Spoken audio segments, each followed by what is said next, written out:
Damn computer is tripping. I put in the wrong damn title. This is a wrong damn video, but it's gonna work anyway. This is a wrong damn video. Let's go. This is a wrong damn video. Why did I put in the wrong damn video? Let's go. Slapper. If I could go dreads, I go dreads for this one. Shout out to Legend E40. Hey, I'm in the bay with it. Yeah. This right here is a slapper. Yeah. Come on. This right here is a slapper. Yeah. Come on. This right here is a slapper. Yeah. This right here is a slapper. Yeah, this beat is my bitch, I'm a pimp. Slapper. I'm in the club trying to fuck something after. Real trap nigga sell a perk to a pass. When I'm done with this hoe, you can have. I'ma find something better. Yeah. And if the pussy good, nigga, I'm a tagger. And a nigga in this game that wanna battle. I'm a king on the throne in my castle. She get freaky with the molly in the capsule. Beat banging like 96. But I never snitch like a 6'9". Nope. Pull up in a 6'4". Going up the motherfucking west side. Crips riding with me like it's 92. New J's on Carolina blue. Getting to the bag like I'm Uncle Scrooge. Yeah, I've been through a lot and got a lot to prove. This right here is a slapper. This right here is a slapper. This right here is a slapper. This right here is a slapper. This right here is a slapper. This right here is a slapper. This right here is a slapper. This right here is a slapper. Bustin' the dough like Urkel, nigga smoking purple. Pull off in my whip, screech, huh, Lisa Turtle. This body and banging her, man, she wear a girdle. Put the condom on my dick because the bitch is fertile. Beat slapping like he 40 on it. Got my little Brody on it. All the smoke, you know we want it. LA shit, West Coast, we stay lit. Volume 10, nigga, stay with the pistol grip. 2 chains on my neck, no titty boy. Like a beat out the ring, huh, like my name was Roy Jones. Take that, huh, Sean Combs. And if she ain't fucking, she could catch a Uber home. No dreads, but go dumb with the bald head. Lamar's got a high success rate like the feds. Throwing the towel, y'all little dogs, bow wow. And I'm a big dog, get you up like puppy chow. This right here is a slapper. This right here is a slapper. This right here is a slapper. This right here is a slapper. This right here is a slapper. This right here is a slapper. This right here is a slapper. This right here is a slapper. I'm on my shit, I ain't feeling myself. Yeah, I keep a bad bitch on my whole top shelf. Like my nigga said, this right here is a slapper. Look for it in your baby mama favorite recipe. Smack drop, go stupid, go down. I don't give a bitch nothing but hard dick and bubble. From the Bay to LA, all my niggas getting rich. Do the hawk on the horn, just sauce on my bitch. I made it one time. Swing a Benz like a Hyundai, rolling up tree like bonsai. Nigga, what's beef to a small fry? I get on that bitch heels like fungi. Catch me at the side show blowing gas ain't gon' eat paper plates on the tip it tycoon. All my nigga do is sumo. Niggas mad cause they bitch wanna kick it like judo. Coach. This right here is a slapper. This right here is a slapper. This right here is a slapper. This right here is a slapper. This right here is a slapper. Oh, man, I downloaded the wrong videos. I got about 3 videos downloaded and ready to go, and I put Tucker Carlson in another damn video. So this is not about Tucker Carlson. This is about the Democrats and Donald Trump approval rating. I put the wrong damn video in. So y'all gonna have to bear with me. It's still a good-ass video because I haven't talked about the Super Bowl yet. But first, let's get into Barack Obama and Donald Trump, right? Now, y'all know that somebody had a microphone on Donald Trump and Barack Obama when they was at the funeral, right? Now, somebody said they had a lip reader, you know, and they was talking about Kamala Harris and things like that, but didn't nobody know that they had a hidden mic, right? Now, the hidden mic picked up their whole conversation. I don't know if y'all heard it, but the hidden mic picked up all the Barack conversation, all the Donald Trump conversation, right? Everything they was talking about, you know what I'm saying? And I don't think this has never been seen before, right? Have been seen before because evidently somebody had to download it, but it ain't been seen by y'all before. So let's get into it. No further ado. This is the real tape. Not none of that bullshit lip reading. Not none of that he say, she say, I guess. None of that. This is the real microphone reading. Let's go. Oh, wait a minute. I got it on mute. I can't put it on mute. I got to take it off mute. Let's go. Now let's go. Well, Mr. President. For a second time. Barack, very nice to see you. Congratulations. So how you doing? A lot better, Dad. Yeah, I bet. Knew you'd win. Oh, really? Oh, come on. Anyone could beat her. Kidding She's me? just... I was just as appalled. You know what happened? You just didn't want to leave. I know. Is what happened. I did what I could to help her. She was horrendous. I know. You know what I realized? Hillary still hates me. So much. I know. She'll never forget me.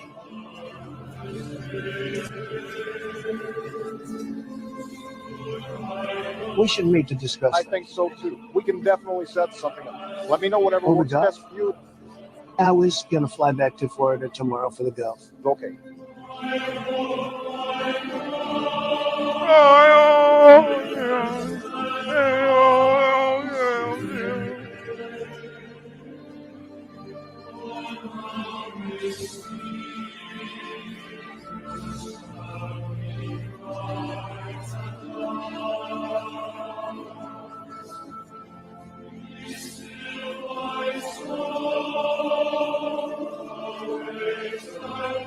Did you see that? She won't even look at me. Really? I was told some of her people. Apparently, they said she fell off the wagon. I think she actually may have. Sure. And also, she's not really built for this. That amount of pressure, if you're not built for it, will do it. What? Ah! That was the true conversation between Barack Obama. Kamala was hating. Doug Emhoff was hating. All of them was hating. But enough about that. Do you know that the Democrats, in the next couple of videos, is about the Democrats, right? I got so much shit on the Democrats these last couple of days. Oh, I got about 3 more videos coming out tomorrow, something like 3 more lives, because it's raining tomorrow, so I ain't going outside. So I'm gonna be doing lives all day. So if you want to see some lives tomorrow, come back tomorrow. We're gonna be doing Elon Musk. We're gonna be doing Tucker Carlson. We're gonna be doing the Democrats. We're gonna be doing all kind of shit. Come back tomorrow. But I had to hit you with this Super Bowl first, right? I had to hit you with this. But first, I had to give you some of what the Democrats been going through. You know, the Democrats is emotional. And they starting to realize shit, right? They starting to admit to their voters, we can't do shit. We can't pass no laws. We can't pass no bills. We can't pass no policies. We can't do shit. We give up. Huh? Sometimes they giving up, and sometimes they want to protest. Sometimes they give up, and sometimes they protest. Well, now they protesting. But Hakeem Jeffrey say, hell, we giving up. Let's go. Rise today to address the Republican bait and switch that has been taking place throughout the 119th Congress. The bait and switch. I don't know if y'all know what a bait and switch is, but a bait and switch is like, and my baby mama, when I offer her a bucket of chicken or a bucket of bananas, you know what I'm saying, to have sex, you know what I'm saying, and then I put the bucket in bananas and chicken down, right? And then when she eat the shit, I lock her ass in the cage, right?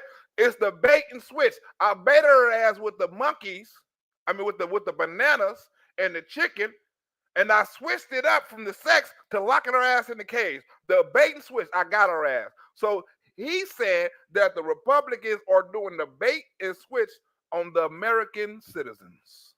The fearless opposition party, ladies and gentlemen. Give them a round of applause. Give them a round of applause.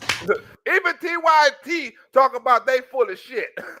Watch TYT get on them something brutal. They calling these people stupid. They call them cowardless. They call them cowards, spineless. Every name in the book except a motherfucker and not a child of God, right? They call them every other name in the book. The Republican bait and switch has 3 elements. Part 1, talk about lowering the high cost of living, but do nothing about it. There's nothing we can do. What do you want us to do? I'm gonna stand here as the House minority leader and complain about how we don't have any leverage when I could be messaging about how there's a robbery going on right now as we speak. Part 2, enact massive tax cuts for billionaires and wealthy corporations that will do nothing to improve the quality of life of everyday American. Only they billionaires is the good billionaires. The Republican billionaires are some fucked up billionaires. Oh, I got Bill Gates coming tomorrow too. I forgot about Bill Gates. But only the Republicans, all the Republican billionaires is some fucked up individuals. All the millionaires is some fucked up individuals. They don't want to help nobody. They want to hurt the country. They all part of the Illuminati, all part of the motherfucking Donald Trump posse and all that. All his millionaires are part of the problem, but all they millionaires and billionaires are part of the solution, right? All they good billionaires. Remember how they be saying the billionaires and the millionaires? He's gonna cut more. He's gonna cut taxes for his rich billionaire friends. Wait a minute, don't y'all got more billionaire friends than Donald Trump? Huh? Don't y'all got way more billionaire friends? There ain't more billionaires than millionaires, Fortune 500, and all these people y'all talking about. That's Donald Trump friends. Didn't they donate to your party at 2 times more to Joe Biden and 3 times more to Kamala Harris? So how was Donald Trump the party of the elite? How were the Republicans the party of the elite? When you outnumber they millionaires and billionaires 2 to 1 or sometimes 3 to 1. Let's go. The dismantling of the government agencies seeking to return money to Americans who are defrauded by the big banks. Can you maybe muster up enough energy to give a speech about that? What Donald Trump is doing. You see how they're switching on them? You see how the liberal media is switching on them? Can't you debate on how the system or the government or these corrupt politicians is taking the money that Elon Musk and Donald Trump and Doge is finding? Part 3, stick working class Americans with the bill for those massive tax cuts for billionaires and wealthy corporations by destroying Social Security, Medicare, and Medicaid as we know it. House Minority Leader Hakeem Jeffries. God, the Democrats are so pathetic. They're so pathetic. They said, look, everybody's starting to turn on the Democrats. I got a couple of videos, you know what I'm saying, on tomorrow's show. Well, they got a couple of people saying the Democratic Party is over. I used to be a Democratic, but now that shit is over. But you see how she said, they are so pathetic. They are so pathetic. And she ain't lying. I just want you to listen to Hakeem Jeffries say, hey, ain't nothing we can do. Ain't nothing we can do. House Democrats want nothing to do with the Republican bait and switch? Because if you don't agree with what the Trump administration is up to, if you don't identify as a Republican, if you didn't want to vote for Donald Trump, what other option do you have? And we will do everything possible to stop it. Okay, the party that tried to run a decomposing corpse, and then when he got caught, they anointed the Democratic nominee. The party that keeps telling you that there's nothing they can do, whether they're in power or out of power. Yeah, I mean, look, come on. So, guys, you literally heard me sometimes sing this line. There's nothing we can do. There's nothing we can do. That's the Democratic mantra, and that they say that when they get in power. They're like, oh, the filibuster, the parliamentarian, skittle-boo. You're like, that's not even a word. It doesn't matter. There's nothing we could do. There's nothing we can do. So pathetic. And now that they're in the minority, here comes Hakeem Jeffries to sing the same song. There's nothing we could do. Then what? You know what? The American people. How's it always? Remember, Joe Biden used to say that all the time. With the booting price hike, inflation, snackflation, everything. It ain't nothing we can do. The war, gasoline. Ain't nothing we can do. Believed you. You kept telling them that you can't do anything, so they voted you out of power because you can't do anything. Why don't you man up and grow a spine and a brain and actually figure out a strategy? That moron just said, well, and you know, the Republicans have the House and the Senate and the White House, and the Republicans message to the American people. Wait, why don't you message to the American people? You're doing a press conference right there, schmuck. Why don't you get out your message? I didn't think about that. Look, I need you to understand, these Democratic leadership, mainstream media told you your whole life about how venerate, oh, they're amazing people. They literally said when we were criticizing Barack Obama from the left, you don't understand, he's doing 4-dimensional chess. He 4-dimensional chess to no change at all other than Obamacare. Okay, he 4D chess all the way to a giant bank bailout that made the Democratic Party deeply unpopular and lost 1,000 seats. And here comes Hakeem Jeffries to go, there's nothing I can do. They're dumb. There's nothing I can do. Look, Jake Euchre's on their ass, right? There's nothing I can do. The Democrats are dumb. And the people who vote for them are dumb. And the people who believe in them are dumb. They're right, and they're feckless. incompetent, feckless. total losers. Yep, 100%.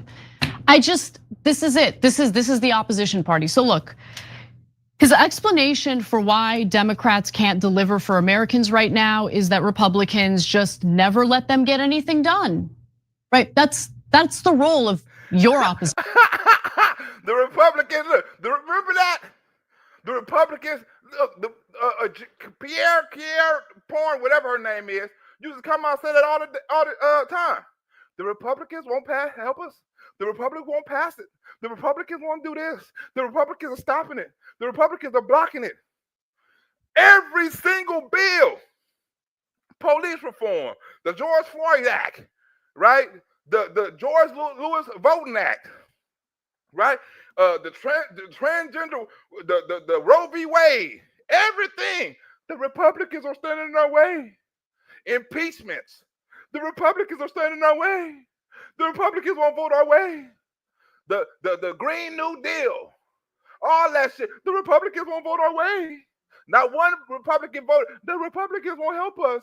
We got to get Kamala Harris to do a filibuster. Do a tiebreaker. The Republicans won't help us.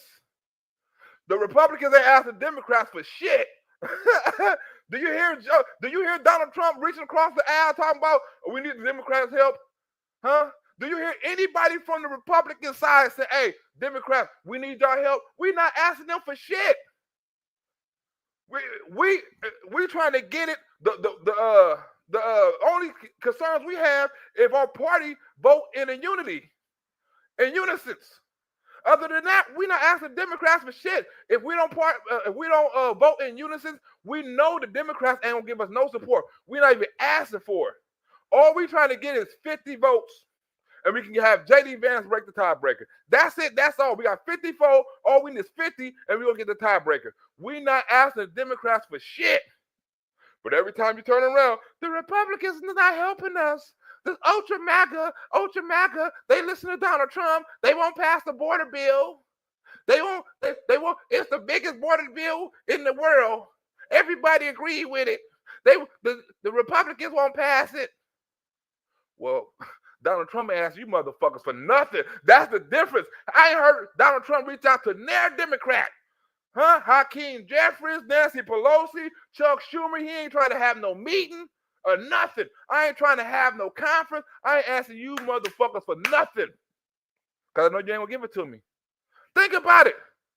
He haven't reached across the aisle not once. He don't need to. He don't have to. He don't want to. And he shouldn't, because all he's going to get is some bullshit. They so busy fighting Donald Trump, they can't even fight themselves. They can't even fight for the people. And all they're going to say is, there's nothing we can do. Republicans got everything. Opposition party, Hakeem Jeffries. But isn't it amazing that when Republicans want something, they usually find a way to get what they want? Anyway, he doubled down later in the same press conference. Let's hear what the House Minority Leader has to say. We've made clear from the beginning, there's a season to govern and a season to campaign. We are in the governing season. And so we're ready to work together on any issue. But I'm also confused. We're willing to work, but we don't want you to work. You had your chance to work with the border. You had your chance to work with ICE. You had your chance to work with trying to end the war, the Mexico, the fentanyl. You had your chance to try to audit the government. You had your chance for all that shit, but you didn't do it.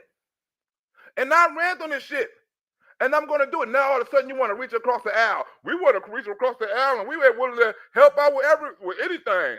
It got to do with the border or fentanyl. Well, we're not asking for your help no more. We know what you sick motherfuckers want, right? We're not asking for it. Donald Trump not talking. You ain't heard Hakeem Jeffries have one meeting with the president. Not one. Nigga, we don't need you. about the leverage that we allegedly have in the face of such an overwhelming mandate that was given to Republicans by the American people. That nigga even admitted himself that the Republicans have an overwhelming mandate from the people, and there's nothing we can do, right? We have no power. They gave him an overwhelming mandate, and he ain't asking us for shit. So it's nothing we can do. The people told him what they want, and guess what? He's giving it to them. Ain't shit we can do. About the leverage that we allegedly have in the face of such an overwhelming mandate. You have no leverage. You have no leverage over Donald Trump. None. And he loved it. That was given to Republicans by the American people, according to them. Listen, no one is stupid enough to think that Democrats have a modicum of power right now. They don't. They have no power right now. We all understand that. But how about take a look at the behavior of Republicans when they are not in power? You wanna know what they do? They don't shut up, okay? They're doing press conferences, they're doing congressional hearings. You damn right. You still hearing Jim Jordan. You still hearing Josh Hawley. You still know these, you know what I'm saying, Kennedy. You know what I'm saying? You still hearing Lindsey Graham and Rubio. And I mean, you hear Republicans. Even though we got a small platform, you still hear us. You still hear us. They own 90% of the media, right? And most of their news are done on Republicans. So not only, so you gotta look at it like this. You need haters if you want to become successful, because they're gonna be your biggest fans, right? The only reason why a lot of liberals know about a lot of black conservatives is because CNN and MSNBC show them. They show them what they say, what they talk about, how they supposedly kiss Donald Trump ass. They show them all the time. So you are actually giving these people more popularity by trying to hate on them, right? Saying they are Donald Trump puppet, or they said this, and like when Byron Donald had said about slavery and about the families and shit, y'all ran that on all news channels, made him more popular. Right? When y'all try to do Larry Elder, and y'all try to, every black person, Tim Scott, when y'all try to turn him into, every black person that y'all tried to turn and try to make a coon and single out, y'all made them more popular. All of them. Y'all made them more popular. And guess what? Y'all made Al Sharpton less popular. Because a lot of black conservatives don't know no damn Joy Reid, but I bet you a lot of black conservatives know Tim Scott. I mean, liberals know Tim Scott. Huh? No, because you hate so much, but like I say, there's nothing you can do. They're repetitive every single day. Hillary Benghazi, Hillary Benghazi, Hillary Benghazi. Oh yeah. Remember that? Hillary Benghazi. We kept it in the news. We kept Joe Biden in the news. We kept Hunter Biden in the news, right? Even though we didn't have the power for a subpoena, the power, the whole fucking hearing, none of that. We didn't have the power, but we still kept it up. We was in the news, in the paper, making news, making headlines, making you motherfuckers be on the defense, right? Right? Like you said, Benghazi, Hillary, Benghazi, we put it in your face. Democrats, though, oh, they cower. They cower, and then they tell their own supporters, shut up. There's nothing we can do because we don't have enough power. And then, so you got to give us more power. Remember how they were? We need to get control of the Senate. We need to get control of the House. Well, when you had control of it, what did you do? No, they not satisfied with the little power they got. They want more power. There's nothing we can do until we get more power. So we need you to come on out, vote us up in here so we can have more power, more power. We want to eliminate the judges, right? We want to put more judges on the Supreme Court, right? We want to do all that because we want more power. We want to eliminate Donald Trump because we want more power. Huh? And you got to give it to us. We can't do nothing for you, but you got to keep on giving us this power for nothing in return. What they'll say is, we need to have control of Congress. And then everyone will get out the vote, they'll organize, they'll canvass, they'll fight real hard to ensure Democrats have the majority in Congress in both the lower chamber, Senate, and guess what they do with that power? Nothing. That's what Biden had. And then it was excuse after excuse after excuse for why they can't get their own agenda accomplished, even when they had control of the executive branch and they had control of Congress. But they still say it's nothing we can do. Why is that? Why has Donald Trump done more in a week or 3 weeks than the Democrats done in a year? Right, with Doge, right, with the firing the people, with exposing people, right, with the executive orders and shit like that, right, with the connections with foreign leaders and shit like that. Why is Donald Trump done more in 3 weeks than these motherfuckers done in 3 years? So when they say there's nothing we can do, Donald Trump is proving yes, it is something we can do. But don't worry, don't fret. Because there's another Democratic leader who's gonna fight for us, and she's gonna explain how in this next clip. My whole passion about being in politics is for the children. Former First Lady Jill Biden has spoken out saying she was disappointed in you. Is there any way to patch that up? Well, I certainly hope so. No, I have. So what? I put that in. I put the Jill Biden was mad at Nancy Pelosi for the shit she done, right? But Nancy Pelosi said, I didn't want Donald Trump to become president for the kids, right? But you stabbed Joe Biden in the back because you didn't want Donald Trump to be president for the kids. The children. Former First Lady Jill Biden has spoken out saying she was disappointed in you. Is there any way to patch that up? Well, I certainly hope so. No, I have. So what is it that we're doing for the children? I think that it would have been important for the children to not have Donald Trump be president of the United States. And that is, I would take every step necessary to make sure that didn't happen, but it did. And now we have to deal with it. And in about 6 or 7 months, you're going to see such a change. By the time we start our campaigns in this fall, for next fall, you're going to see a very different picture about the Democrats vis-a-vis Donald. What picture can you paint? What picture of opposite of Donald Trump that you can paint that would be successful? Anything you do that can have any kind of implemented success is if you mirror Donald Trump policies.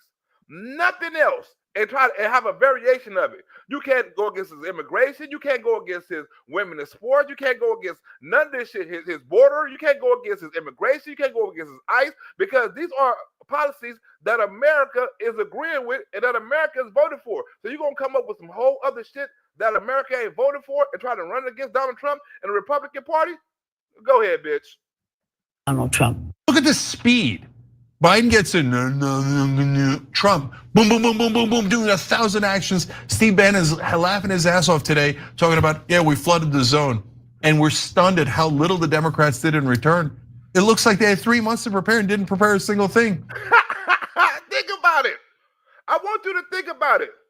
Donald Trump has been running on this, on what he's gonna do with Doge. He brought Elon Musk in before the election and was said what he was gonna do with it, right? He won. The Democrats had from November to January to get prepared for Doge, to get prepared to do something that can stop it, to do something that can counter it. They had 3 months, and you told me in 3 months, or really longer than 3 months, they really acting like they unprepared.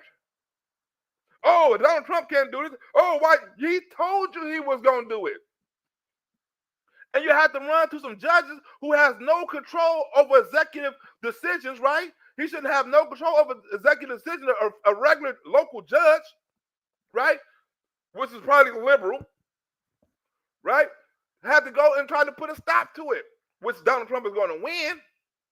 But you mean to tell me you didn't know he was going to fire all these federal employees when he told you he was? You didn't know he was going to cut some of these federal aid programs out when he told you he was going to cut out wasteful spending? He said he was going to do all this. You had all this time to prepare, and your best plan was nothing.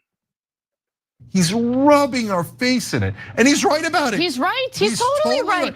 And so, I mean, God, they're so pathetic. They can't plan anything. No, they have something up their sleeve, though. Let's be fair. Let's be fair to the Democrats, because they do have something up their sleeve. I wrote about this over the weekend. They're relying on a super PAC that's funded by the good billionaires. Don't worry, it's not the bad billionaires, according to Democrats, the good billionaires, who are going to help them connect with the working class. The good billionaires. Remember, the Democrats got the good billionaires. It's only the bad billionaires on the Republican side, the evil, demonic monarchs and shit like that. It's only on the Republican side. But all the good billionaires and millionaires, right? They all Democrats. LinkedIn co-founder Reid Hoffman, $1.5 million. Look at this. Look at this. Michael Bloomberg, 13 million, right?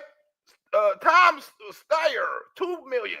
Whoever that is, all these motherfuckers done donate all this money. All this money. These are good billionaires, though, y'all. Remember that. These aren't the bad billionaires. As the good billionaires, who are going to help them connect with the working class.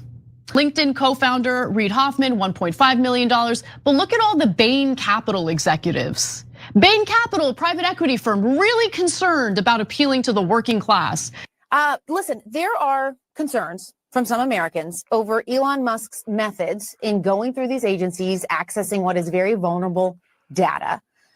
Vulnerable data. Anybody can get that data. Hell, China probably got that data off of TikTok, right?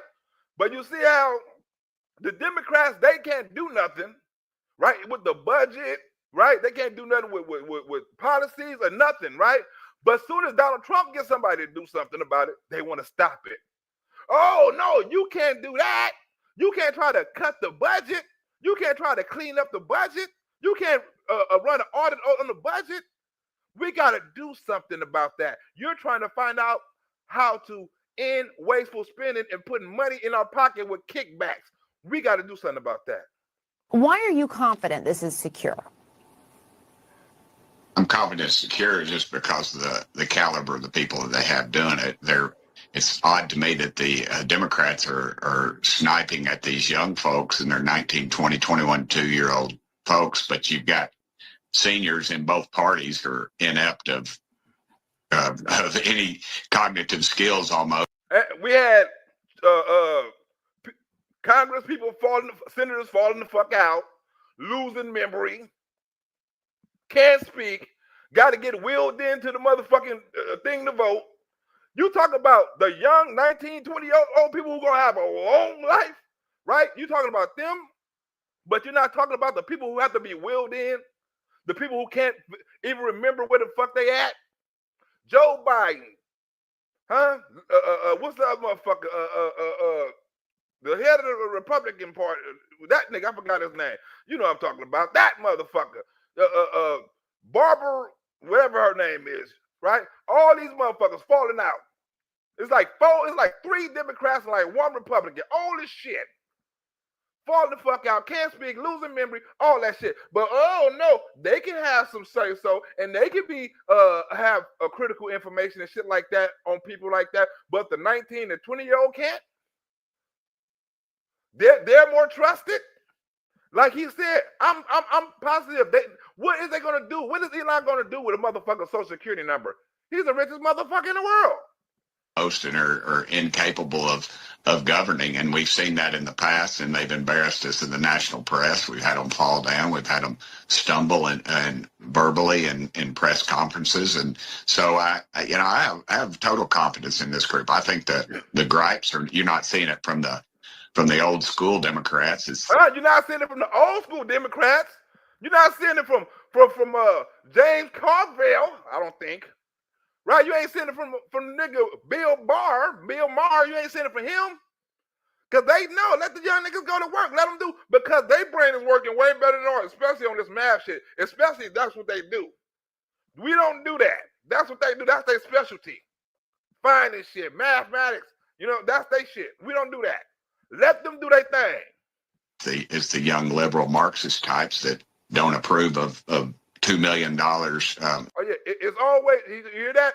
It's not the older people, it's the younger motherfuckers. Oh, I don't want them to have my information. All these motherfuckers on TikTok and Instagram and YouTube. Oh, what are these young people doing? What are big balls doing? It's all these young motherfuckers. It's not all these liberal motherfuckers on the media and shit like that. It's not the old school Democrats. It's not Bill Clinton. It's not even Hillary Clinton. It's not even Barack Obama.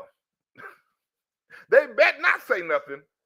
The gripes are, you're not seeing it from the old school Democrats. It's the young liberal Marxist types that don't approve of $2 million. They approve of $2 million in sex change for folks in Guatemala, or $6 million for tourism being spent in Egypt. They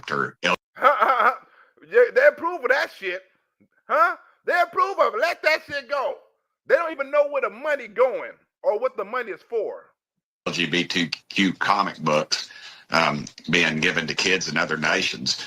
Those are the things that America is disgusted about. You know, we've had this Hurricane Helene just ripped through our country, and the poor people in Upper East Tennessee and North Carolina basically were living in tents. And we're going to get into that tomorrow. They're living in tents while the immigrants living in luxury hotels. Ain't that a bitch? We get into that tomorrow. We got video on that tomorrow. HHS, whatever the fuck it is. We're going to get on that tomorrow. Have electricity or water till President Trump came in, and we'd already allocated $100 million for that. Where's that money going? Right now, about the California wildfire, remember Karen Bass got up there when Donald Trump was out there like, cut the regulations and they can start building next week. The regulations still ain't cut in California. People still can't build, right? They still ain't starting to clean up. They still saying it's dangerous, right? So Karen Bass got on national TV and lied. And Donald Trump called her out. Said, no, you're not. And she's not. She didn't do it. The regulations it has not been passed. People are not able to build. You can send money and donations, do all that shit, but they're not building up nothing right now.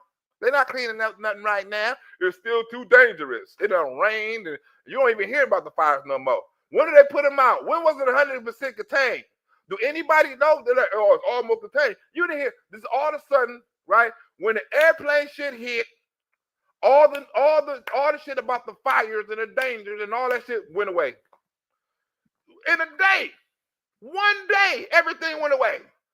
All the dangers, all you see in the hills, fire, all that shit went away in one day.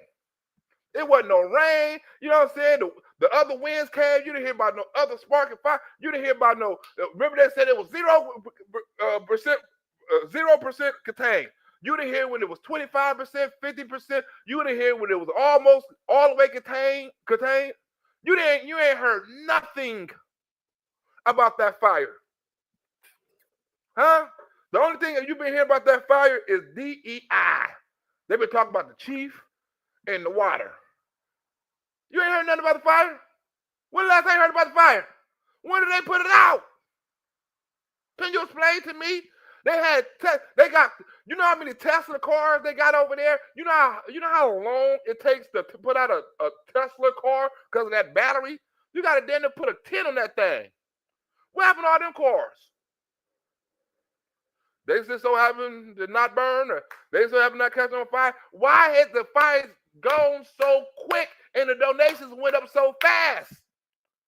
You can't find the fire, but you sure to fucking donate at a concert, at this, at that. You can donate on the image. You can donate here. Donate to the celebrities so they can build back up Malibu. Huh?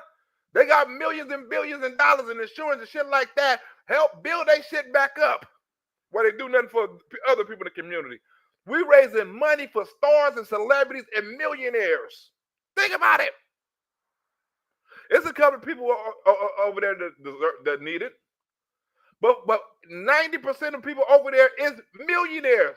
On the rich side, you can't be broke living in Pacific Palisades and none of them things that burnt up. Some of the stuff on the other side, like in Pasadena, yeah. But shit over there, nah.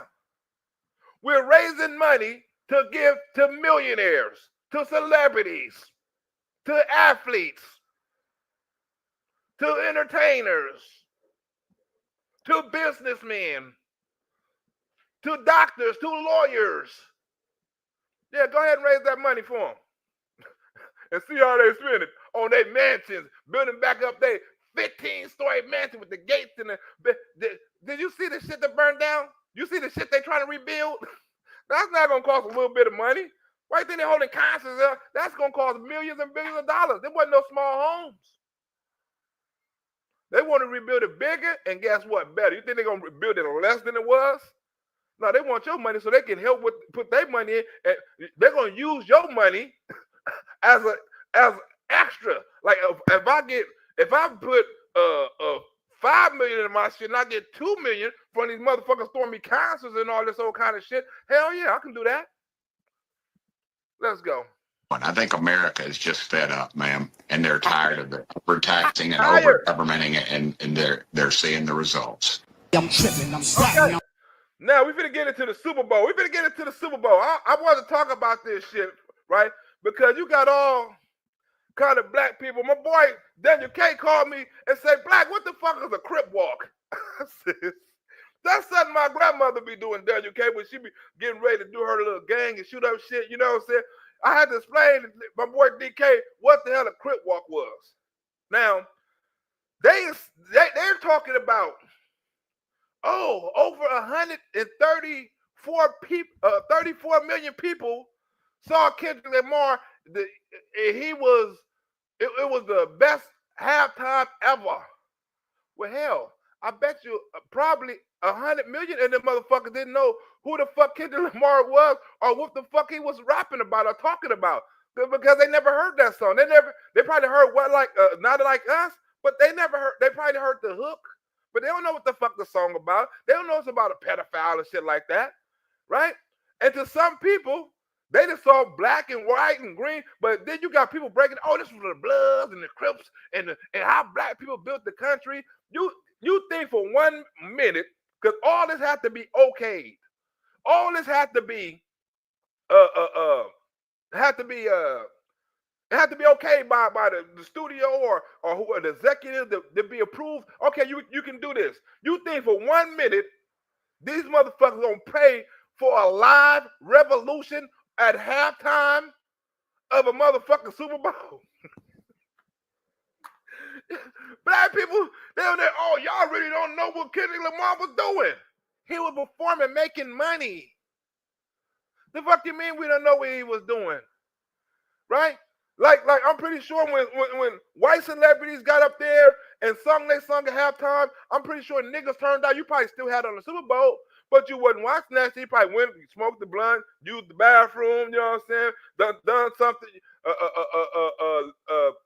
fix you some food or something, made a store run, done something. But whoever came on halftime you didn't want to see, it's lots of people didn't even want to see Kendrick Lamar. You had like 133 million people absolutely loved him. Now, I love the performance because I'm a nigga and he's from LA and I can relate where he's from and stuff like that, but that's just me. I like this type of music. Everybody don't like this type of music. Everybody didn't want to hear no rap. Everybody didn't want to hear see no 6'4s and Crip walking and people.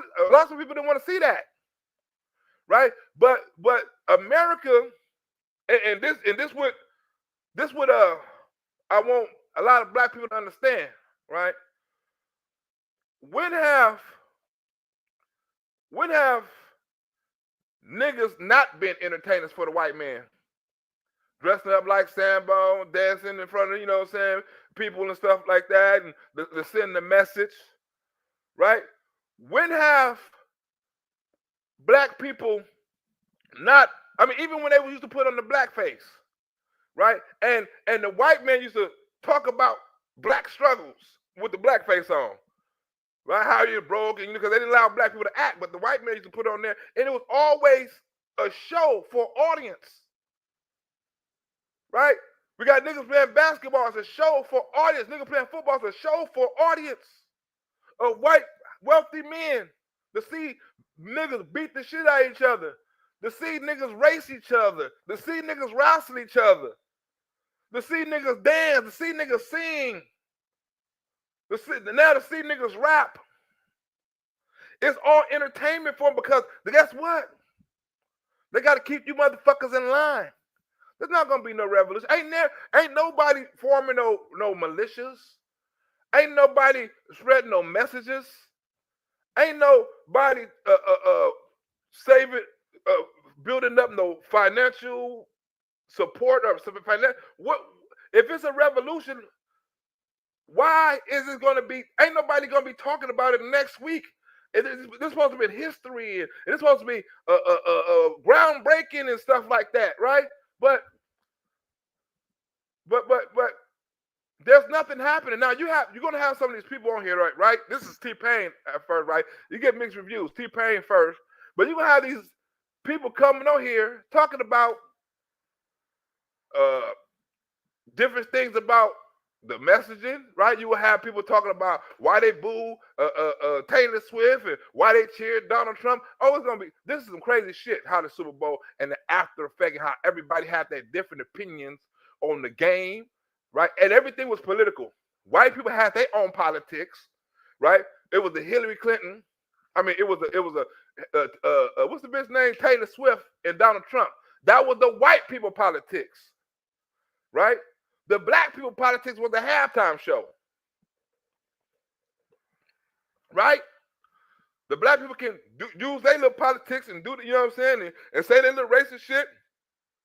And the liberals can use the Donald Trump and the Taylor Swift to say their little racist shit or anti-Donald Trump shit. All this shit was political. From Donald Trump to Taylor Swift to the whole thing. It is to pick your poison on what you want to do and choose the political. You know what I'm saying? Black players coming and talking to Donald Trump for the Chiefs, right? You got Patrick Mahomes voting for Donald Trump and his family. You know what I'm saying? I mean, it was choose your side. Let's go. Oh, my bad. I don't went out the damn frame. Let's go. I'm like, come on, man! Bro, what the fuck? I hit you like I'm young. You better have Oh no! Hey, Liner! That fucking stadium is so loud! You're fine, buddy! You're fine! Oh, damn it. Yo, please give mustard out there. It did look like that. You say, Buster! Yes. Yes, get mustard out there.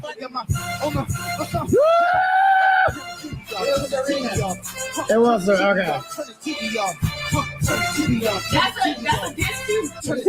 That's a huge disc. Game over. Oh my God. That was incredible. That may have been the most simple halftime show I've ever seen. Not that it was great. It was good. But for some reason, oh my God, it was impactful. He didn't really do shit. And he so he didn't really do shit, right? I mean, I liked it because I like that type of music, but he didn't really do shit. People like, oh yeah, he done it. He didn't really do shit. It wasn't really nothing. It was good. But for some reason, oh my God, it was impactful. He didn't really do shit. And he didn't need to, is the crazy part. Especially when you got smashes. You got smash album cuts, which is crazy. A lot of people last night in New Orleans was asking me, would you ever perform at the Super Bowl? And I was like, no, I'll never be able to come up with a good enough show for a Super Bowl. And I see that, and it's just like, maybe I can. Let Us See sung the national Black anthem. John Batiste sung the national anthem. And that shit sucked. That shit sucked. Oh, say, can you see my body? That shit sucked, man. Where's the Whitney Houston? Where's the Marvin Gaye? Right? Where's the Chris Stapleton? We need some shit like that. We don't need no, oh, say, can you see my line? Oh, the probably that shit was weak. I was like, you know what, man? They doing too much with this black shit. Why? I mean, I don't want to be catered this much. This makes me feel stupid as a black man when you got to keep on trying to cater to me with these Super Bowls and these rappers and these halftime shows and the DI. I don't want to be catered to like this. And some people don't understand that shit. It's a sickening feeling to me when you keep on trying to pamper to me, trying to get me to the understand my blackness more. Like I need a white man to tell me to understand my blackness. Like I need a holiday or a month or a reminder to remind me of my blackness, of my history, of my heritage. You know what I'm saying? Like I need you to remind me of I gotta work twice as hard. I gotta work twice as hard any motherfucking way. If you're trying to be a basketball player, you know what I'm saying, and you're trying to make it to the NBA, it's not about DEI because you're not competing against white boys. You're competing against niggas too. So you gotta work 10 times harder than niggas just to make it to the NBA. It's whoever works the hardest. That's the perfect example of a DEI sports. Right? Because it don't matter what color you are. It matters, can you do the job? Can you throw the ball? Can you catch it? Can you hit it? Whatever the sport may be, can you do it? Fuck your color. Huh? The person that's getting celebrated right now is a motherfucking Yugoslavian. He's from a whole different country. But he can do the job. He's from the Lakers, Luka Doncic. He can do the job. He's a white boy. Ain't nothing. He doing shit what niggas do. I ain't got nothing to do. He worked 10 times harder than everybody else. Stop catering to me. And I think black men want to be catered to like that. Want to be handed all this. I want my motherfucking reparations. I want DEI, and I want my 40 acres in the mule, and I want this, and I want that. I don't want all of that. I want to just get the fuck out of my way. That's all. Don't get in my way. Let me determine my future by my own. Get the fuck out of my way. Get these laws out of my way. Get these regulations out of my way. Get the system out of my way, and let me go. And see what I can do with myself. Let me bet on me.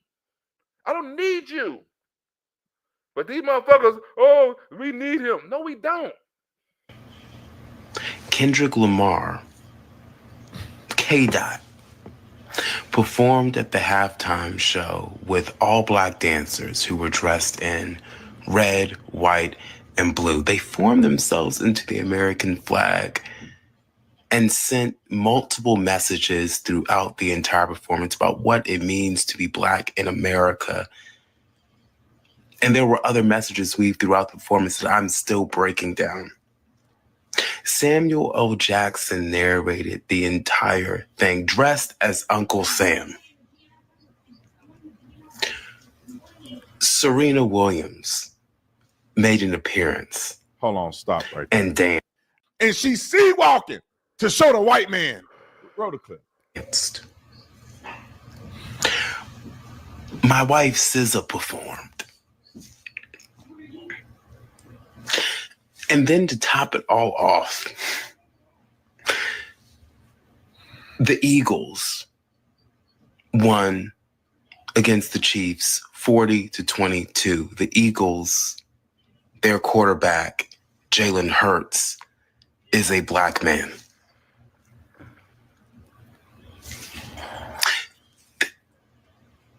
The revolution was televised. Because a black quarterback won. That was a revolution. A black girl sung at halftime. A black quarterback won. A black dude was singing the national anthem. White people gave these motherfuckers too much credit. They give them too much fucking charity, right? And they don't know that they treat these niggas like Sambo dance, nigga. Dance, nigga. Huh? What do you think Sambo do? Sambo dance in front of the white folks. He entertains. Do you know what the fuck a Sambo is? Dance, nigga. Take this money and dance. Do what I say. Oh, man, it's a revolution. No, Sambo danced in front of you niggas. I would have danced too because he's an entertainer. That's what he does. He made a diss record. I mean, I'm pretty sure he knew it was gonna be popular, right? But he didn't know it was gonna be this popular. I would have done the same thing because it's about my music.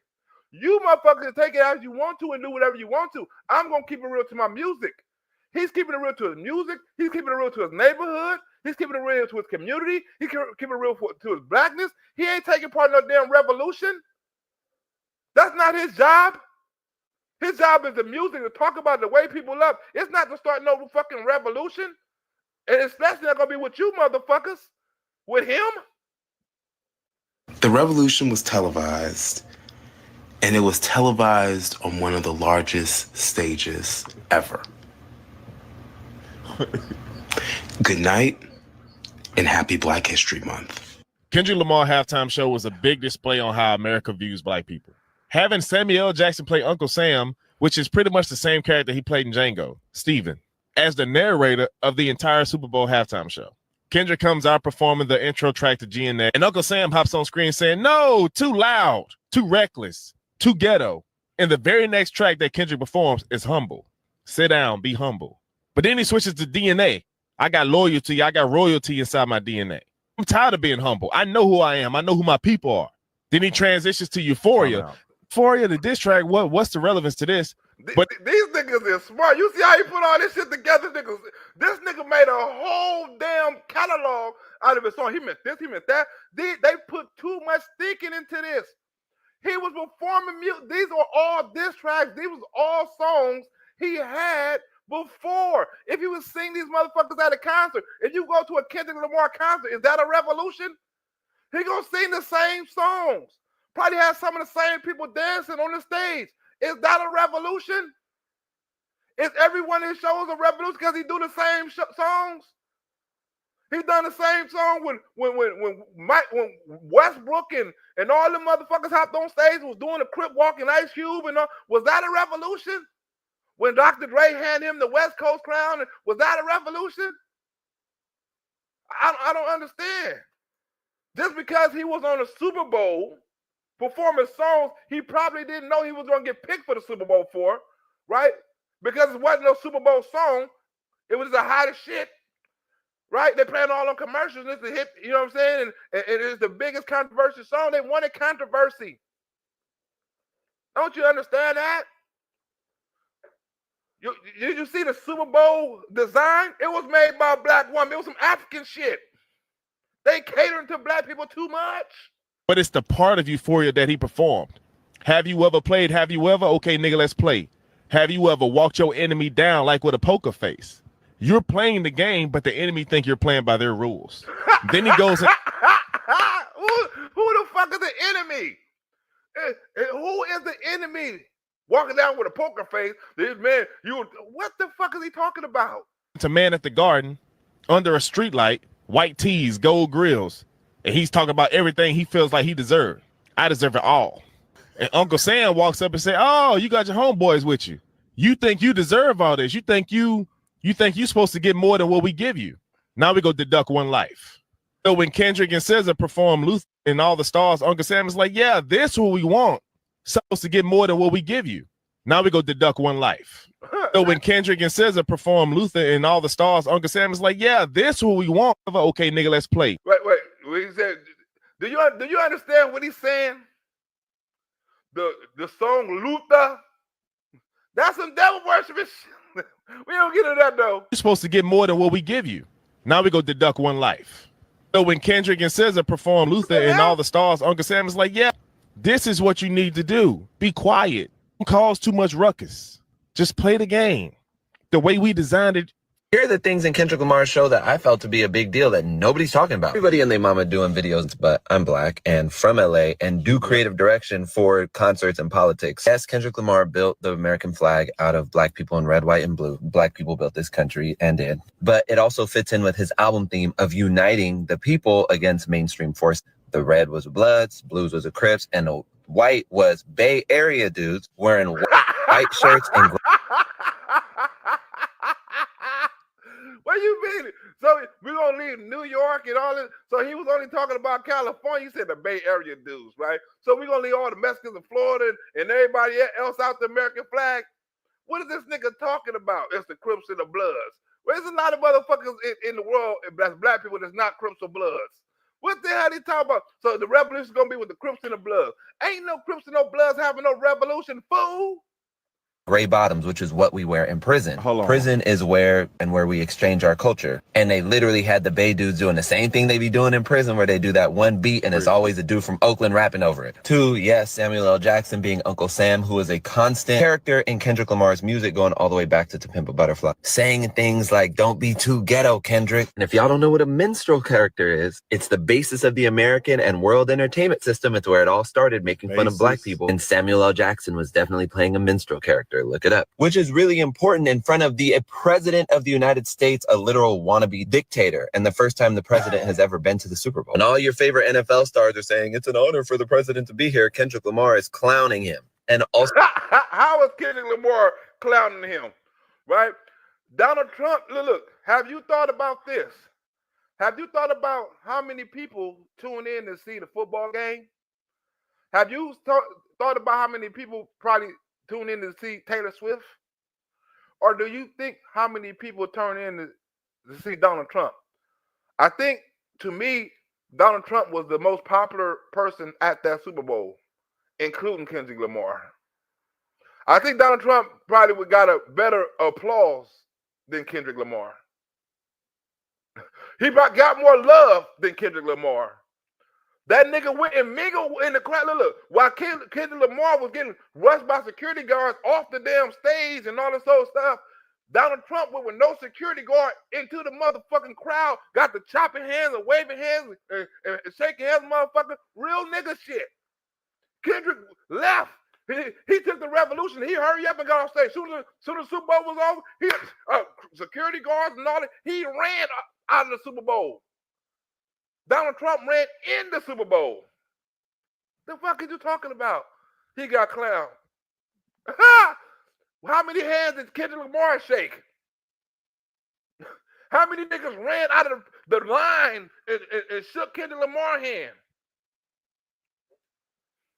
also holding the very challenging tension of like, how do I keep my job while saying what needs to be said? Speaking of Crips, you got Serena Williams on stage, Crip walking. Not only is she Kendrick's nemesis's ex, and her sister got killed by the Crips, but she's also really from over there and tragically lost a sibling to violence over there. And I don't know if y'all remember that debate on if she was the greatest athlete in the world, and is. So to have her representing in the biggest sports event of the world on some Compton shit, doing a tribal dance from Compton after being called all kinds of racist, sexist, anti-black woman name. Yeah, that matters, bro. Ultimately, Kendrick's whole thing right now is the people uniting against the mainstream, symbolized in part by his beef with old boy. How you gonna symbolize a beef with somebody, right, and use that as a revolution? His official name, but like his community name. Hell yeah to the Palestine and Sudan flag. Shout out to Zul. And there's people saying he didn't do enough. But honestly, I feel like the way that he navigated the tension of the time with the position he's in front. The tension of the time with the position he's in with a diss track. That's like Tupac getting up there talking about hit him up. Front of the world's biggest audience. White people, I want to give y'all a quick shout out. Black people, y'all could stay too. Matter of fact, y'all need to stay because y'all embarrassing yourselves in front of Black people always try to find an excuse to be racist. Always. the company. So y'all need to hear this.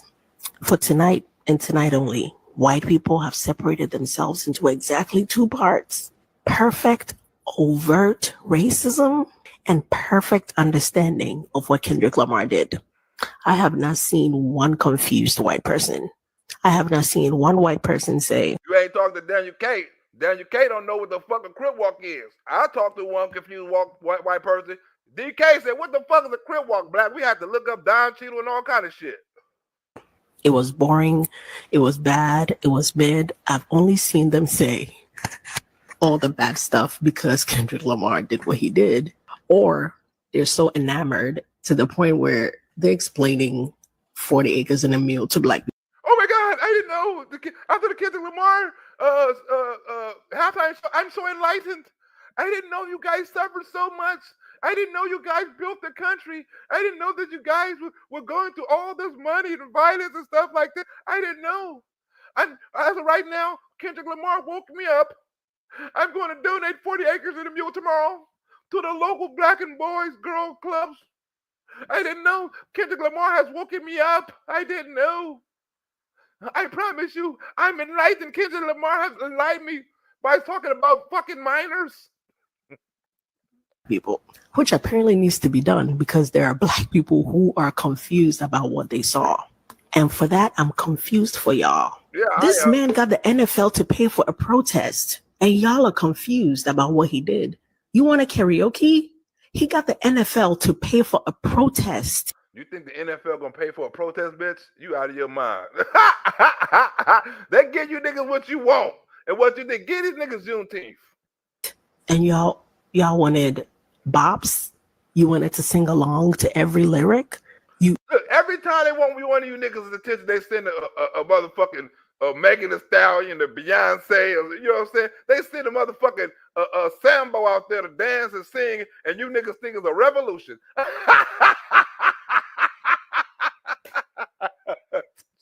These motherfuckers think it's a revolution. These motherfuckers saying a Sambo out there. It's a revolution. You motherfuckers. You were confused about Samuel L. Jackson. The minute Samuel L. Jackson pulled him and his top hat out, you should have clocked it. You should have known what time he was on. I missed it, bitch. I promise you I missed it. I still ain't got it. And maybe it hit me sooner or later, but bitch, I still ain't got it. I'm still confused. Somebody needs to help me, goddamn it. I'm confused about the hat, the song. I'm confused about the flag, the all the shit they've been saying, the Bloods and the Crips and the Mexicans with the shorts on. I'm confused. Matter of fact, the minute they told you Kendrick Lamar was performing, you should have known what type of time he was going to be on. But say you didn't know. The minute he said the revolution will be televised, you should have known. So I should have known all through the motherfucker with the hat, the announcement, the song, and the words of the revolution. The minute you saw all black people on the stage, you should have known. It was. How many times I should have known? Not a performance. It was a protest. What do y'all not understand? I was sitting here getting ready for bed, and I was thinking about Kendrick Lamar's Super Bowl performance, and all I can keep saying in my head is that, like, America does not deserve black culture. Like, black culture is too good for America.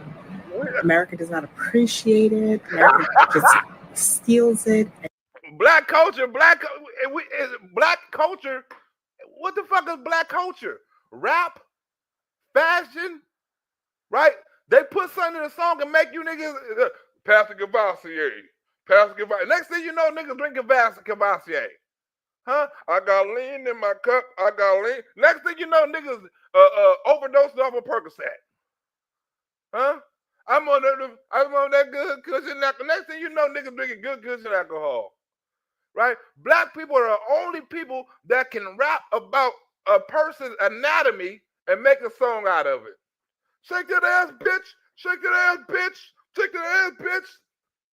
They the only motherfucker can talk about make a sexual song, right? And make a motherfucker dance to it in the club. Give me that head, hoe. Give me that head, hoe. I need some head, hoe. You be like, well, I need some head, hoe. You be like, in the club dance. They the only people can talk about shooting the motherfucking club up. And you're dancing to it. Shoot the club up. Shoot the club up. Shoot the motherfucking club up.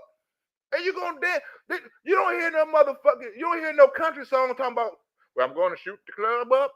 I'm going to shoot. You don't hear no punk rock. I'm going to shoot the motherfucking club up. You don't hear nobody else doing that shit. They don't say that shit in Spanish.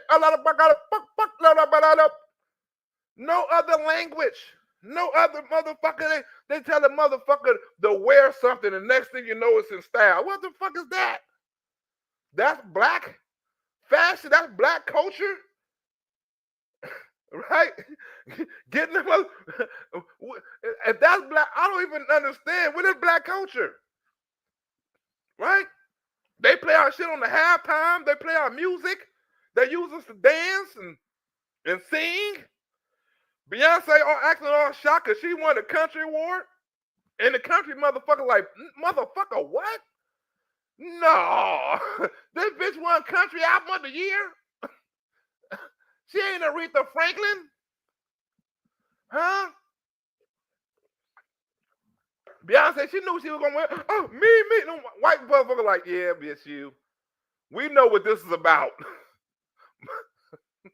I want the first black man. No, you're not the first. The black woman won. No. And colonizes it and uses it as their own. They don't deserve it at all. Like, Kendrick Lamar put on a show of a lifetime. People don't even, half the people that watched it didn't even get what he was saying, what the message was.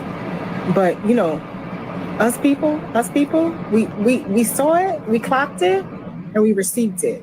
And we're thankful because it's Black History Month. He made us proud. What are we gonna do with the message?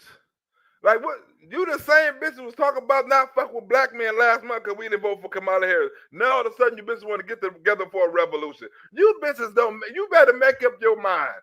The first you want to mess with the black man, right? Last month you were blaming. Oh, I hope you motherfuckers get shot in the head by the police. You motherfuckers get choked out. And all of a sudden, Kendrick Lamar, oh, the black men and the white, we're gonna have a revolution. With who, bitch? You didn't want to deal with us last month. You didn't want to deal with no black men. It was our fault. That Kamala, you can black men not supporting the black woman. Y'all don't know how to support her. I'm giving up on the black man. Now all of a sudden, bitch, we're gonna have a revolution because of halftime show. Ain't this a bitch? This bitch right here. You know what, bitch? This bitch right here, boy. Proud, and it was art, and it was amazing to watch. Oh, this is amazing to watch. This is amazing. Amazing, right? What's this bitch name? What's the bitch name? You know the bitch name. I just said her name. What's her name? What's her? You're protesting. We don't give a fuck. What did it say? We don't give a fuck about no damn deep message.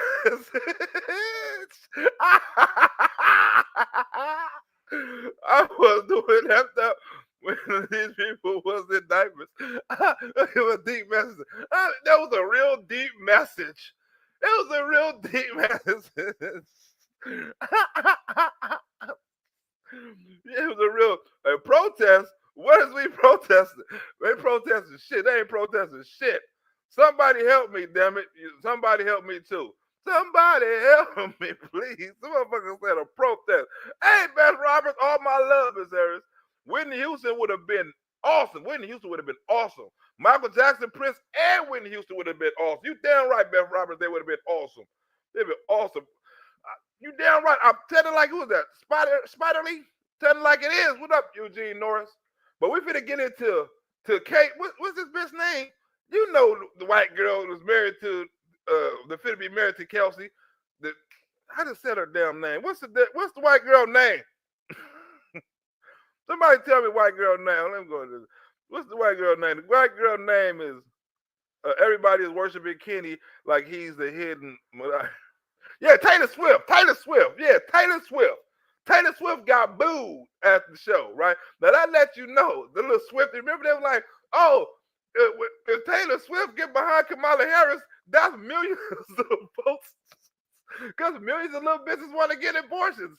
Remember they said that? Give the little Swifties. Uh-oh, Donald Trump better beware the Swifties. The Swifties are going to come on out, right? She changed the world. She's changing the economy, and she's going to all these places and changing the world. Donald Trump don't want to see the Swiftie. Remember that shit? Oh, if Taylor Swift come out and the doors Kamala Harris, it's over because the Swifties will come out, and that's millions and millions of little girls who are going through emotional support problems. And a gang of emotional boys that want to get sex changes. There's millions of votes for us.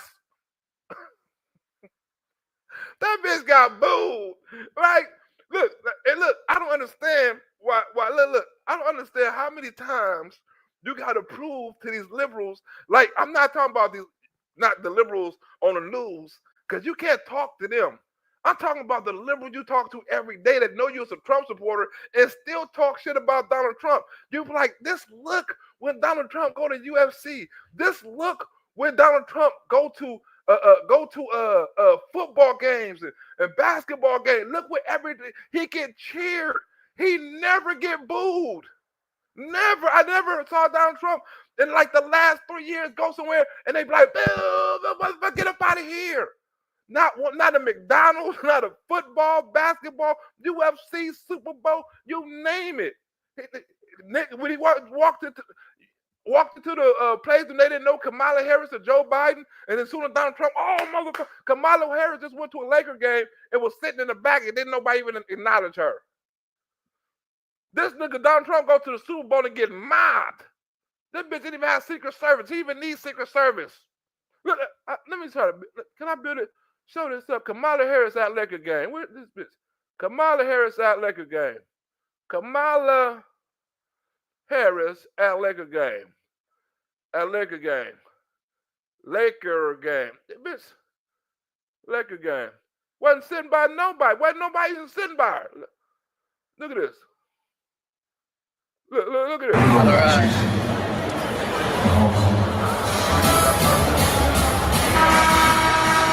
Right there, look. Look at this. Look at this bitch. She way back there.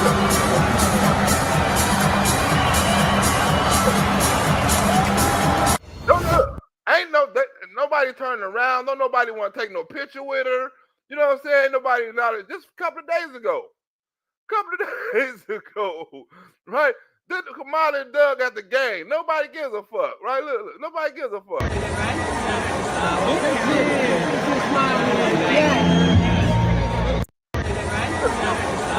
Nobody gives a fuck. Nobody gives a fuck about Kamala. Nobody. She in the back of the row. She in the back of the back. She can't even get a front row ticket. She done spent all them billions of dollars, and this bitch can't even afford a front row ticket. Shame on her. This bitch got to sit in the back. Huh? Shame on her. It was art, and it was amazing to watch.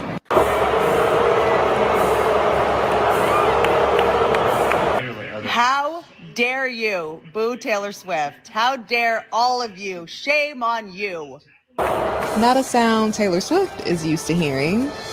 Okay. I mean, that's for Eagles fans. I mean, I would expect nothing less. But she was at the Grammys cheering for everybody, singing their songs, knowing every lyric. She was the only person that was singing along to Sabrina Carpenter songs. And, oh, but what if other people didn't know the lyrics? It's 3 words. Please, please, please. It's please 3 times. No.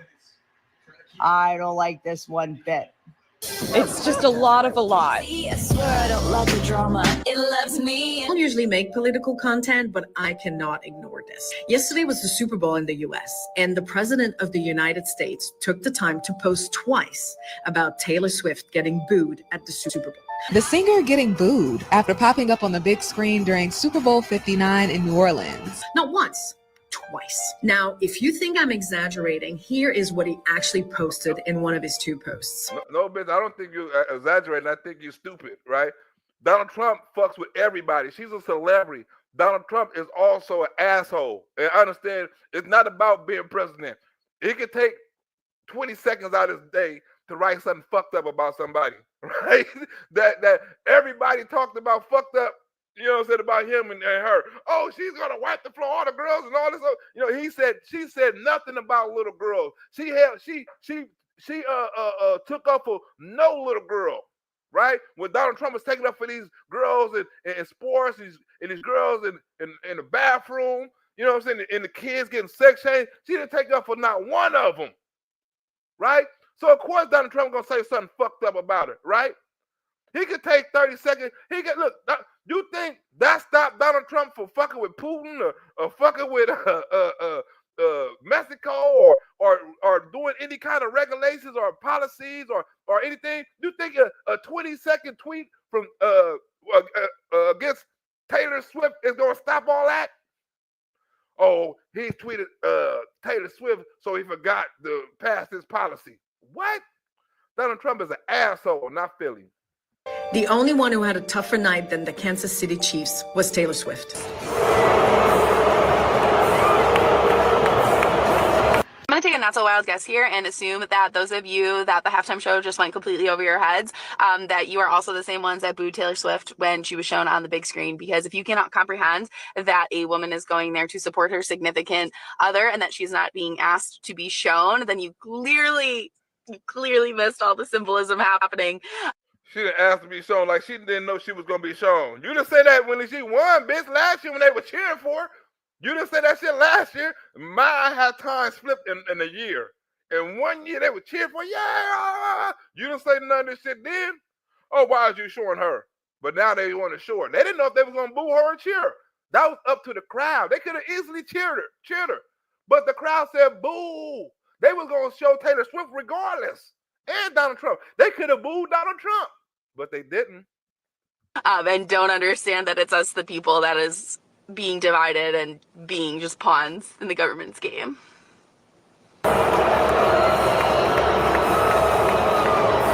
She got booed out of the stadium. MAGA is very unforgiving. That's Tay sitting next to her girl Ice Spice, looking confused and surprised by the crowd's reaction. Now, this is not just some random fan or critic arguing online. This is actually the president of the United States of America using his official platform to mock a private citizen over crowd noise at a football game.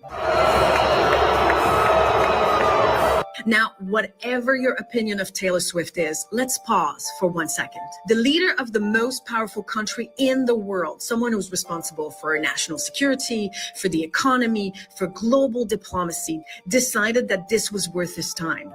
You damn right that was worth his time. Every 20 seconds of it, bitch. Every tweet with his thumb was worth it. This bitch right here, the only motherfucker that matter of fact, he even tweeted. He talked to the only motherfucker that had a rougher night than the Chiefs was Taylor Swift. That's a fact, bitch. That publicly trolling a woman and the biggest music artist on the planet was somehow presidential behavior. Now, this isn't leadership. This is pettiness. And honestly, wait, bitch. That's like look, that's like some Bloods and Crips, right? She the enemy. She was running with the enemy. This bitch ran concerts and rallies and all that shit with the enemy. What do you mean? I'm gonna take every chance I get to dig at that bitch. it's scary to think that he thinks this is a good use of his time and a good use of his social media platform. And this isn't about politics. This is about priorities. Wait a minute. Did you say of his social media platform? Ain't that what it's for? Social media? If the president of the United States is spending his time trolling pop stars online, I think we should all be asking... Wait. How did he troll her online? All he's done was wrote out a tweet. He didn't troll that bitch. Ourselves. What does this say about his leadership? And I think we all know the answer to that. Doing Taylor Swift is so weird. Like, that's such a weird thing to do collectively. Like, you give so much power to her. Like, she controls your emotions. You can't even see her on a screen without booing or commenting on her. You don't like her so much that when you're at the Super Bowl after paying $10,000 for a seat, plus, you're focused on her. That's crazy. That's pretty crazy. You could not pay me to care. You could not pay me to not like somebody or to love somebody that much that I don't know. Like, you don't even know her. You don't even know her. And she's controlling you. Meanwhile, you're paying $10,000 to... You're trying to make you feel guilty. We don't feel guilty, bitch. We love every second we booed. watch a guy throw a football. That's crazy, bro. That's crazy. I'm concerned. Everyone call your parents. Maybe don't. Maybe call your therapist. Oh, and one last thing before I go to bed. Anyone who came out in support of Travis Kelce's comments when he basically said that it would be a privilege and an honor for any president to watch them play football in the Super Bowl instead of calling a spade when he's been able to call him out in the past. Yeah, that same president who you were trying to be respectful of was retweeting tweets about how they were cheering for the fact that your girlfriend got booed at the game where she... No, she's trying to start the shit. He was joking. She deserved that. Kelsey know what's up. She was watching you. So when she sings those lyrics, Karma is the guy on the screen, Karma is my boyfriend. Yeah, buddy, Karma goes both ways, apparently. So do with that information what you will. I know Travis has had no problem calling out in the past. So the fact that all of a sudden with MAGA Mahomes, everyone's changing their tune. It's icky, and this is icky. I'm sorry, but I just said Maga Mahomes. That's why I'll be calling him Maga Mahomes. I like that, Maga Mahomes. I didn't like him at first, you know, 'cause I'm a Raider fan, but I can call him Maga Mahomes. any guy who's completely unable to call out the guy who's gone after his girlfriend on many occasions doesn't have a spine. And frankly, I expected better. So while a stadium full of people boos at your girlfriend and the sitting president says that means the world is healing, your team lost. Maybe for a reason. They wasn't booing Donald Trump, right? They wasn't booing Donald Trump. He didn't lose. He won. It's a difference. They showed him and they showed her back to back. Your team lost. Maybe for a reason.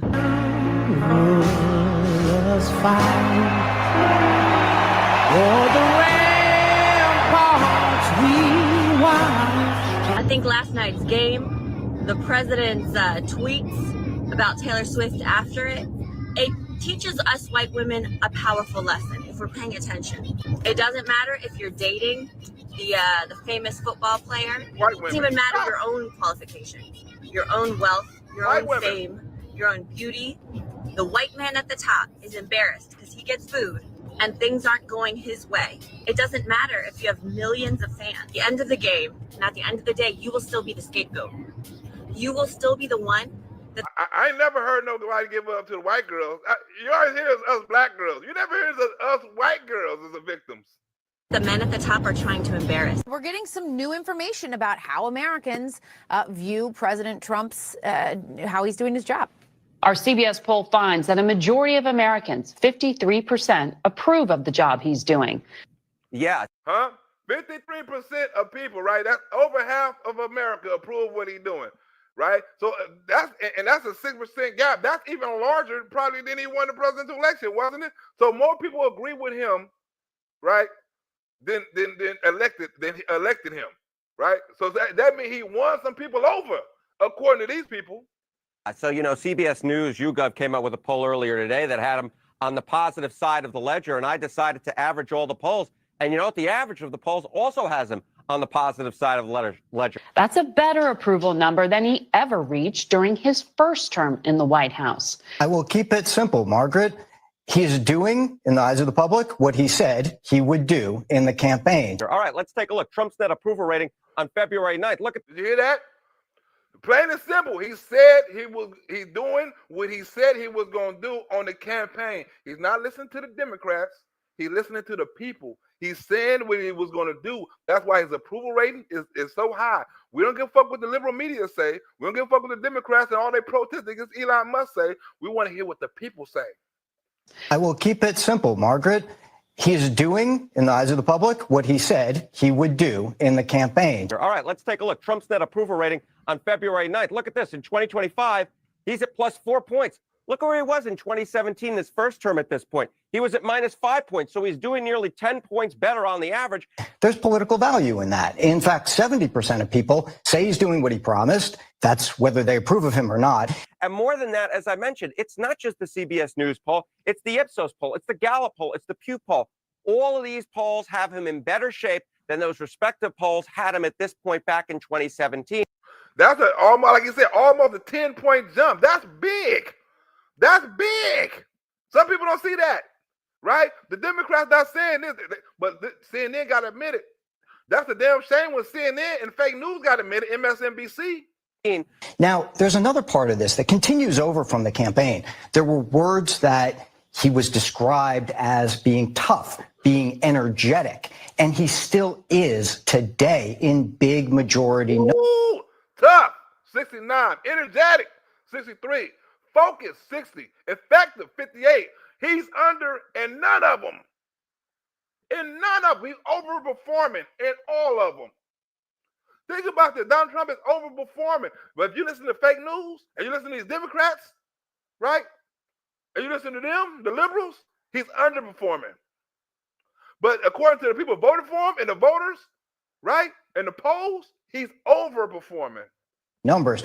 So the bottom line is no matter where you look, Donald Trump is more popular than he was 8 years ago at this point. So as people take a look in these first few weeks, there's been a lot of activity. They're getting that general sense of governance, and that's being reflected in these early numbers. 11 days, just 11 days was he on the positive side of the ledger. Compare that so far, every single day, all 20 days so far, he has been on the positive side of the ledger. So he has nearly doubled up the number of days in which he has a positive net approval rating from his first term, and we're only 20 days in. So that's perception. What about the actual policies? Well, let's start with the ones that are popular. And again, these echo a lot of what we saw in the campaign. Every single day, Donald Trump has been in positive territory compared to just 11 days during his first term. The bottom line is, no matter which poll you look at, no matter what way you look at it, simply put, Americans like the job that Donald Trump is doing significantly more. Huh? Do you say no matter what poll you look at? Don't listen to the fake news. Don't listen to the Democrats. Don't listen to Chuck Schumer and all these motherfuckers fighting against Doge and Donald Trump and the government and the judges. And all. Don't listen to them. Listen to the polls. This time around than they did in his first term, when he just had 11 days in which he had a positive net approval rating compared to already nearly 3 weeks so far, Jessica. The idea of deporting those in the country illegally continues to be popular. We saw that in the campaign. Sending troops to the U.S. Mexico. Wait. What's that? 59% approval? So he's over by 18% on approval rate. On this approval, they're mostly liberals and all the motherfuckers. You know they're going to be high. But 59%, that's more than half the voters. Illegally continues to be popular. We saw that in the campaign. Sending troops to the U.S.-Mexico border. Again. Over that. That's even more. He's getting a more approval rating on that. Again, majority in favor. We'd seen that in the campaign. That is pretty incredible to compare those two. So break this down then. Why do you have any idea why more Americans are approving of his job, of the way he's doing his job this time around? Yeah, you know, of course, Donald Trump won the 2016 election. He won the 2024 election. But when you went into his first term, there were a lot of folks who simply put did not think that Donald Trump was doing what he promised back in April of 2017. It was just 46%. Compare that to 70% so far. For his supporters in particular, the focus on ending DEI is popular. We had seen in the campaign, a lot of them thought those processes had gone too far. And is giving away his billions now. Ooh, gone too far, right? Now, we're going to talk about AI, what it says, USAIDs, right? And you know who was the big donor in the AIUS, no other than Mr. George Soros himself.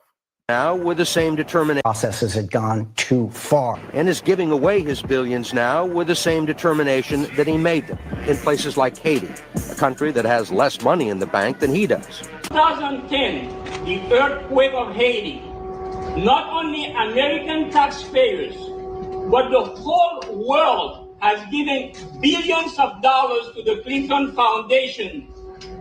Do what? Do the USA Act. USA Act. Remember, they stripped Haiti with that USA Act. They stripped them of billions of dollars through that USA shit and that George Soros shit. Dude was upset, getting mad. Remember, this was in the 2016 election when he was asked Donald Trump, hey, Donald Trump, can you help Haiti out? In your next debate, can you bring this up about Hillary Clinton raping us? Has given billions of dollars to the Clinton Foundation for the Haitians. Last month, he brought the First Lady with him for a look at some of the projects his foundation is funding. Not even 2% of that money went back to Haiti. So, Mr. Trump, we are asking you, begging you, the Haitian community will side with you if one day you ask Hillary Clinton publicly to disclose the audit of all the money they have. Disclose the audit. The audit. What are they arguing right now? What is Doge arguing about right now? The audit. He said not even 2% of the money went to Haiti. Can you please do the audit and see where that money went with Hillary Clinton and the what? The USAID. Publicly to if one day you ask Hillary Clinton publicly to disclose the audit of all the money they have stolen from Haiti in 2010 after the earthquake. Mr. George Soros, and he's going to be helping the hospital. Donald Trump said, all right, I got you. I got you. Huh? I got you. Can you please tell it in the public say, Donald Trump like, yeah, you see how Donald Trump like, yeah, I got you. I got you. I got your back. Haiti is a very poor country. Haiti needs defenders. You said you will champion our cause. We welcome you, sir. And we will work with you. This year, Soros plans to give away almost $500 million around the world. But please, ask publicly Hillary Clinton, during your next debate, to publish the audit of all the money they have stolen from Haiti. Thank you, sir. Everyone knows, of course, I got you. Hillary's belief that it takes a village, which only makes sense, after all, in places like Haiti, where she's taken a number of them. You guys said I got your back. You see, I got you. Donald Trump, a cold motherfucker. Can you publicly tell her in the audit? Can you publicly tell her for Haiti where the money went to? Donald Trump like, I got you. The audit of all the money they have stolen from Haiti. Thank you, sir. Everyone knows, of course, Hillary's belief that it takes a village, which only makes sense, after all, in places like Haiti, where she's taken a number of them. Let me look up something right quick. Let me look up something. Because he said another joke I forgot to put. Donald Trump talks about tells Hillary Clinton,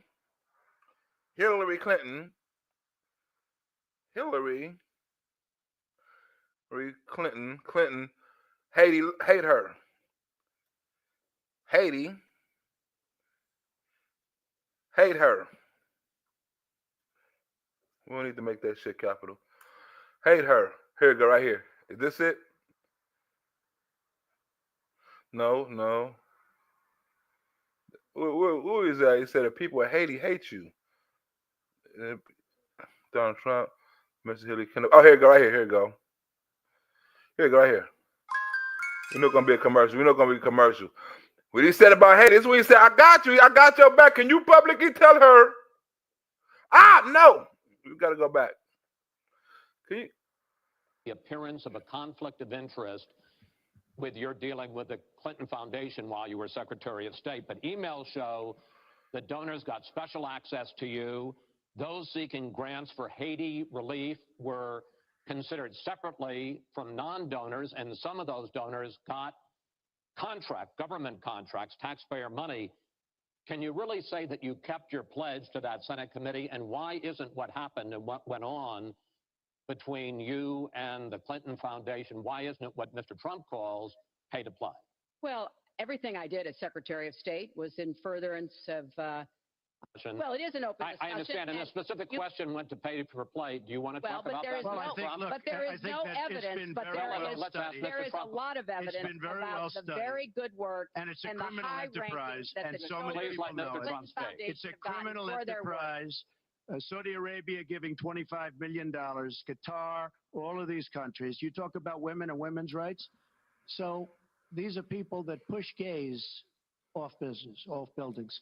These are people that kill women and treat women horribly, and yet you take their money. So I'd like to ask you right now, why don't you give back the money that you've taken from certain countries that treat certain groups of people so horribly? Why don't you give back the money? I think it would be a great gesture, because she takes a tremendous amount of money. And you take a look at the people of Haiti. I was at a little Haiti the other day in Florida, and I want to tell you, they hate the Clintons, because what's happened in Haiti with the Clinton Foundation is a disgrace. And you know it.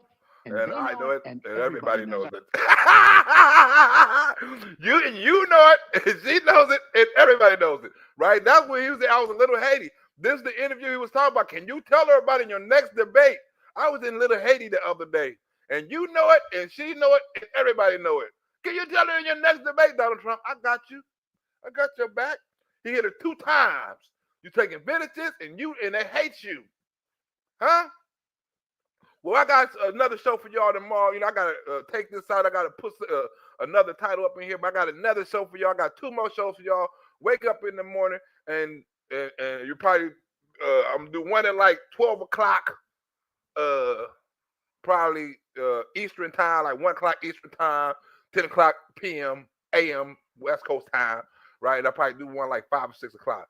So stay tuned tomorrow for more of this D.I., Tucker Carlson, you know what I'm saying, breaking down the government, Donald Trump shit, more tomorrow to come. See you later. Hope you enjoyed the show. Good night.